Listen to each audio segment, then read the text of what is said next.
Hey everybody, it's Melanie coming to you from the Outer Banks, North Carolina. I have been going back and forth with some people on Facebook, and I have stepped out of Facebook warrioring for a very long time. I was very engaged several years ago, but my life became too important for me to be missing it arguing with people. So I'm making this video today. Today I was told that I appeared to have worn a costume to one of the Board of Education meetings.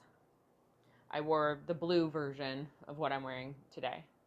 This is my nursing scrub uniform. I have 3 of them, Grey's Anatomy scrubs for my last job. This was the ID for my last job. I'm keeping all of the information hidden, so that's why it's taped here. I didn't want to drag the facility into this, but it says Melanie, RN, hospice nurse. This uniform held the hands of the dying family members of folks that couldn't make it for their families passing. This uniform medicated the family members that were passing away with terrible diseases. This uniform saw flesh-eating bacteria. This uniform saw the most horrific bed sores and wounds. This uniform saw people's bodies dying while their minds stay strong and they succumb to their mental prison. This body and this uniform worked 36 hours every weekend on 10 hours of sleep every weekend, because trying to sleep during the daytime is very difficult. And I did that for many years. Years. It was about 8.5 years total time for nursing and 2 years as a nurse's aide. This body, mind, spirit, and soul worked through a decade of the medical industry. I woke up back in 2016 when I found out that I could heal myself by changing my diet. This body used to be 220 pounds. This body used to be high blood pressure. This body used to be pre-diabetic. This body used to have mental illness and bipolar disease. This body transformed by changing my diet, which I don't need to talk about right now. And I realized that everything I had been told up until then, so back to 2016, everything that I had been told was a complete lie when I was off all of my medications in 34 days. 34 days from changing my diet.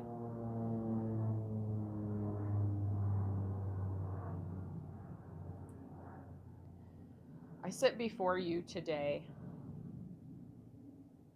in front of this wall that I painted when I no longer gave all my energy to the medical industry.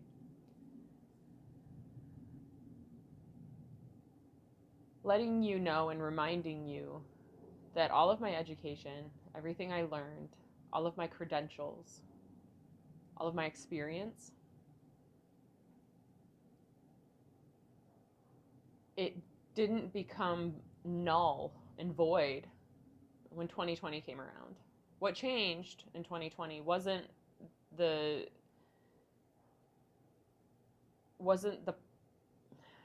policies and procedures changing, but they changed because the narrative changed. And the narrative needed control. The narrative needed to take away people's ability to speak up for themselves and say no.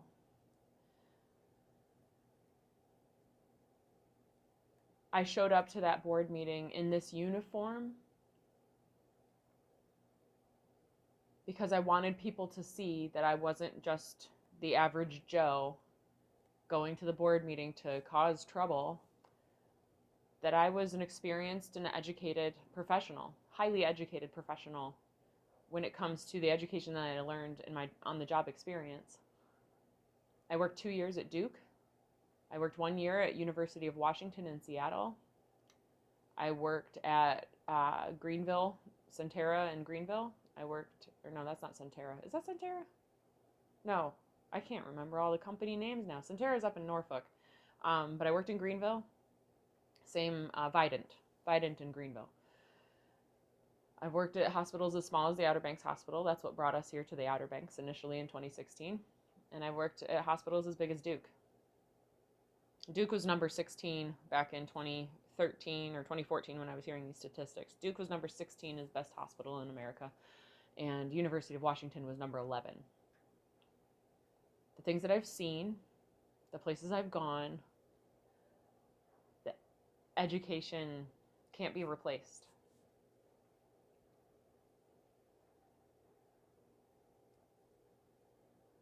I ask why all of that is no longer relevant because of the times that we're in.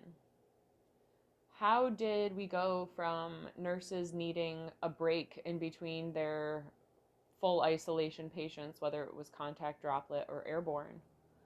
If we had a patient that was on full isolation, they rotated us so we didn't have that patient 2 nights in a row.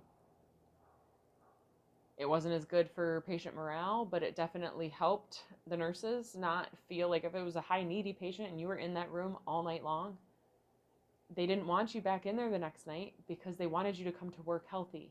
And they knew that masks take a toll on your body. We didn't mask healthy people back then. We only masked people that were traveling from point A to point B if they were immunocompromised or if they had an airborne or droplet illness. And even the staff pushing them could no longer wear masks on their face because it was a violation of patients' privacy rights. It's humorous because it's a complete opposite now. I think of those poor people in the hospitals now.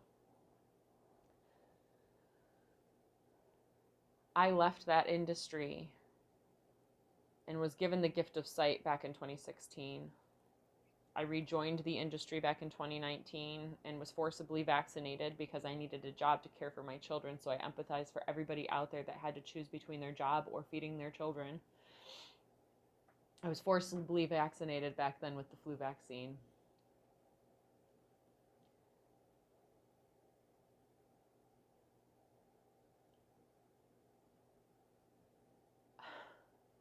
I'm so at a loss for words because it's like, as hard as we try to get the other side to see, as hard as we try to speak out, the time and energy that's spent going to these meetings, preparing speeches,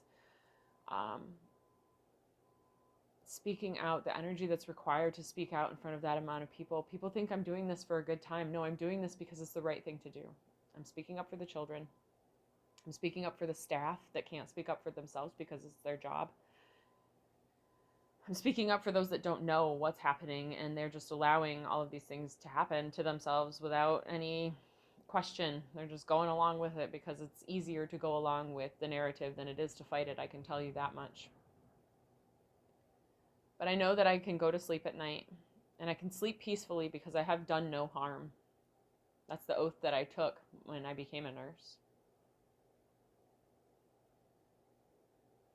I go to sleep at night at peace, knowing that I have done my best every day for myself, my children, and my family.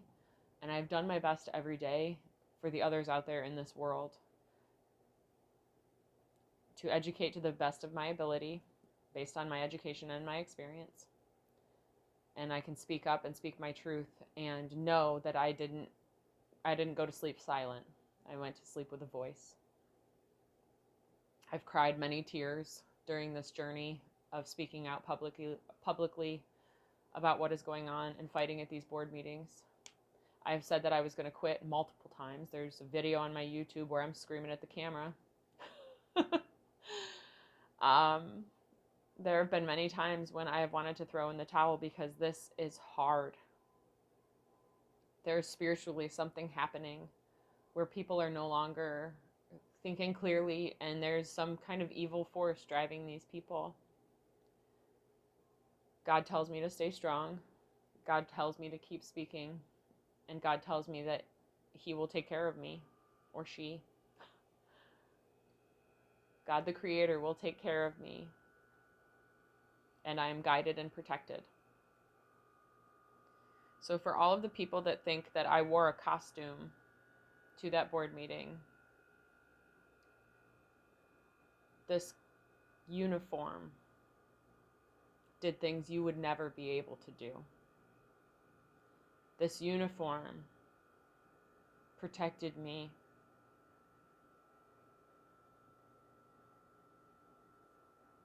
from things you can't even imagine, and that the ugliest, scariest horror films couldn't compare to.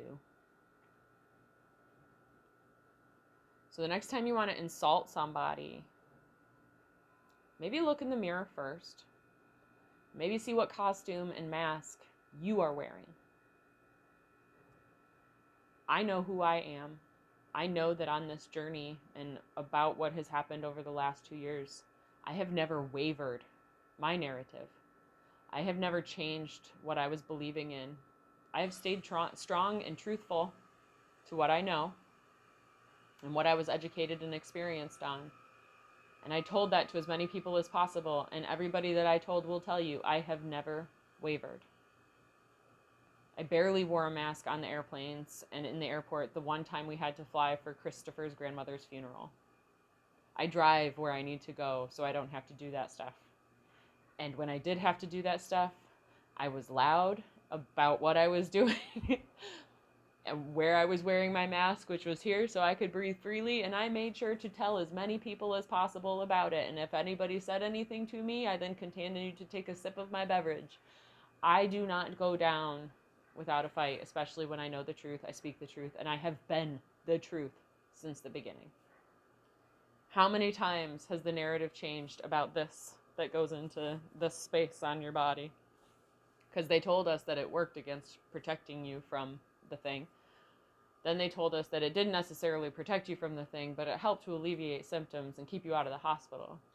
And then they changed it to, well, the symptoms can still be bad, but it helps keep you out of the hospital. And then it changed to, well, it might help stop the transmission, and you have to get extra ones to make sure that it does all of the things that we need it to supposedly do, but it still doesn't do, and we just keep pretending that it does do them. How many times has the narrative changed? I hope you wake up. If you're watching this and you're not awake, I pray that you wake up. I know that karma exists. I know because I've experienced it firsthand when I said things about my patients when I wasn't awake back in 2009 in inner city Durham. I was making fun of them for being homeless and other things, mentally ill, on drugs, pregnant, because eventually that did become me.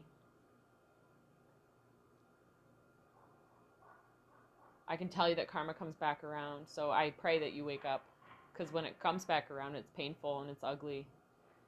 I know how hard it is to wake up and to realize that everything you have been told is a lie, because I've gone through that experience as well. That happened to me in 2016, and I realized that everything that I'd been trained for was a lie. And everything that I had been told my entire life as to what this world is about and who we are and what we're meant to be doing, everything was a lie. I had so much guilt and remorse to the things that I had done to my patients. I had so much guilt and remorse for the way that I treated my children, and I had such guilt and remorse for the way that I treated my husband. The spiritual guidance I received said, I know not what I did. I didn't know what I was doing. I wasn't conscious. I wasn't awake to what I was doing.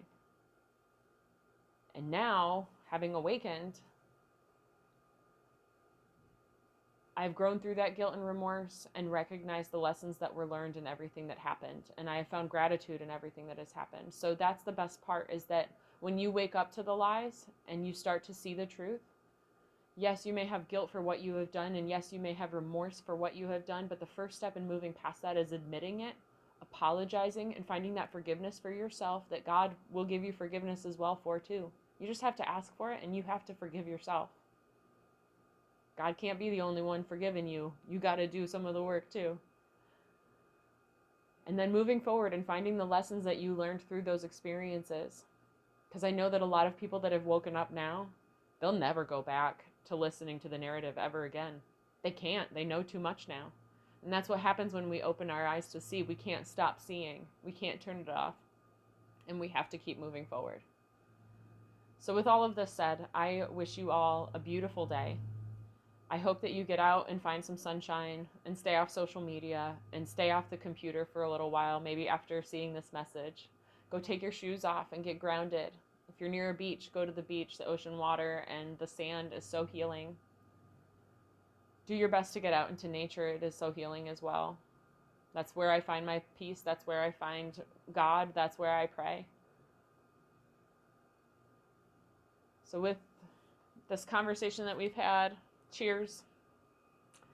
I hope you all have a blessed day and find your kindness and start to see it from the other side.